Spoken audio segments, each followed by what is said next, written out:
Do you have ear fatigue? Do you wear hearing aids and have to wear a mask too?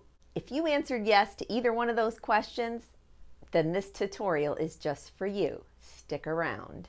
Hi friends, Tracy here from the Sewing Channel. Welcome back, and if you're new here, welcome. I am so excited about today's tutorial. Now at the end of this video, you might say to yourself, but you need a pair of glasses, eyeglasses, in order to make this mask. Well, you do. If you don't have eyeglasses like me and millions of other people in this world, no worries, no problem. Go to the dollar store and get yourself a pair of fashion glasses. Perfect. I need a huge favor from my friends on YouTube. You see, I'm not on Facebook, and that's okay. I don't really want to be on Facebook, but I know that a lot of my friends here on YouTube are on Facebook, and I need your help. I need people that have hearing aids or people that know people who have hearing aids to see this video. So I'm asking you, my friends, to like and share this video with all of your friends on all of your social media platforms. That would be a huge help. Enough talking already. Let's get busy.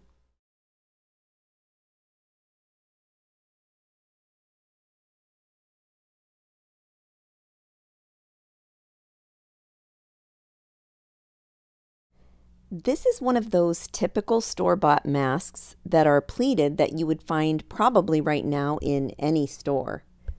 Find the top of your mask and then measure 1 1/4 inches out from the elastic where it attaches to the mask. And then you're going to just go ahead and snip it right in half.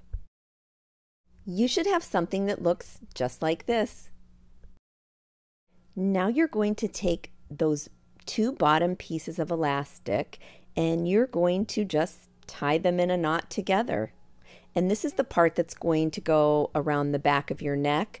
So you can be forgiving with that and you can leave it longer, or you can wait until you put it on and then you can tighten it again with another knot. It's up to you. And to be perfectly honest, this modification literally only takes seconds to do. So the next thing we're going to do is grab our little tiny pieces of rubber elastic. They're actually called like the no-hurt elastic to put in hair. It's supposed to not pull your hair. Well, guess what? I think it really does still pull hair, but anyways, I digress.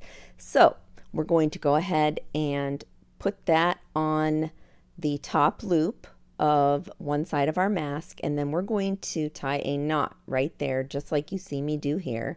And I found that you honestly do not have to tie 2 knots. Mine stayed with just 1 knot, so it's up to you. And then we're going to go ahead and snip off the excess that is right there so that, you know, just for looks and whatnot. And you should have something that looks just like this. And it stretches and it's on there good. It's not going anywhere. Now I'm going to attach the other rubber elastic to the elastic on the other side of the mask. And these, I have to tell you, these little rubber things do really hold really well on your glass stem alongside of your eyeglasses. They are really inexpensive too. I think I got like 1,000 for $2 at Walmart, or I know the dollar store has them, the Dollar Tree, the Dollar General. All of them, everyone carries them. This is what you should have so far. All the modifications have been taken place, and now it's time to go ahead and try them on our glasses.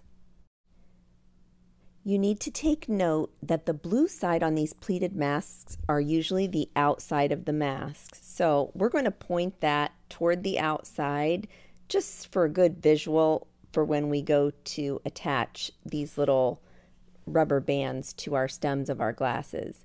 So what you see me do here is just wrap it around 2 or 3 times, just enough so that it's like a stopper, so to speak.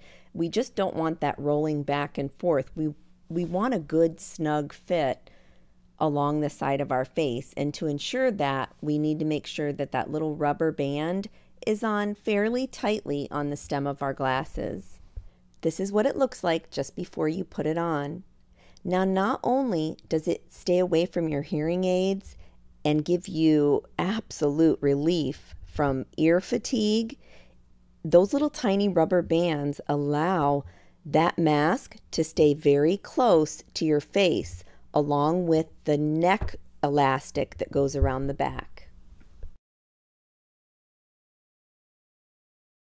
You can use any of these methods today on any homemade mask that you might have. Now in this demonstration, I'm going to use these glass holders that I got at the dollar store. They were only $1, but I wanted these right here. So I bought the whole thing, and what we're going to do is we're going to just cut off the string that goes around the neck, just so that we can have those two little pieces right there. Now you can absolutely use those elastic rubber bands that we used in the last demonstration for this as well. But for this, I just wanted to show you another option. Here I'm going to take my original pulley method on my last mask video, and I'm going to modify it for hearing aids and ear fatigue relief.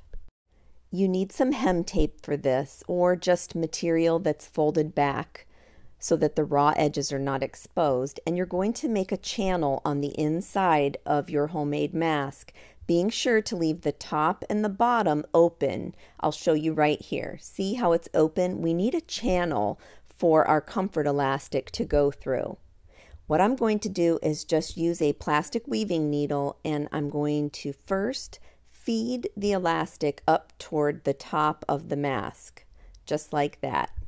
When you use this channel method, it becomes a pulley, and then you're able to adjust the mask accordingly no matter what size you might need. Now you're going to take the top of the comfort elastic that you just pulled through at the top of the mask, and you're going to tie a knot in one end of those little plastic things that came off of the eyeglasses string that we got at the dollar store.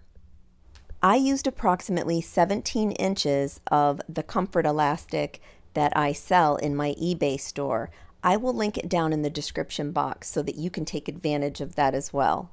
Now you're going to take the other end of your comfort elastic and you're going to weave it up to the top of the other channel on the other side of your mask so that it comes out of the top.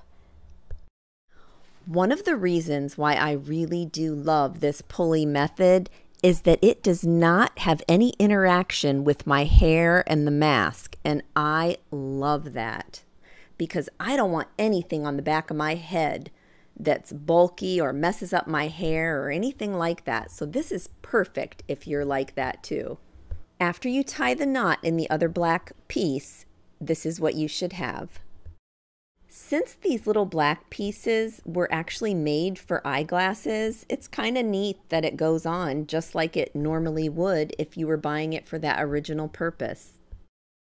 So go ahead and take the stems of your eyeglasses and put each of those little black rubber things on each stem from side to side. And on these little rubber pieces, I don't know if you noticed or not, there is a little metal bracket kind of separating itself in between in the middle, and if you push it to one side or the other, you can actually tighten that up to your glasses, and I'll show you right here. You see?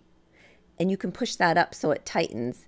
But honestly, if I had to choose between these, the store-bought ones, or the 1,000 of the little rubber bands for like $2, I would definitely choose the rubber bands. I felt like it stayed on much better. Here I'm just showing you how that pulley action works.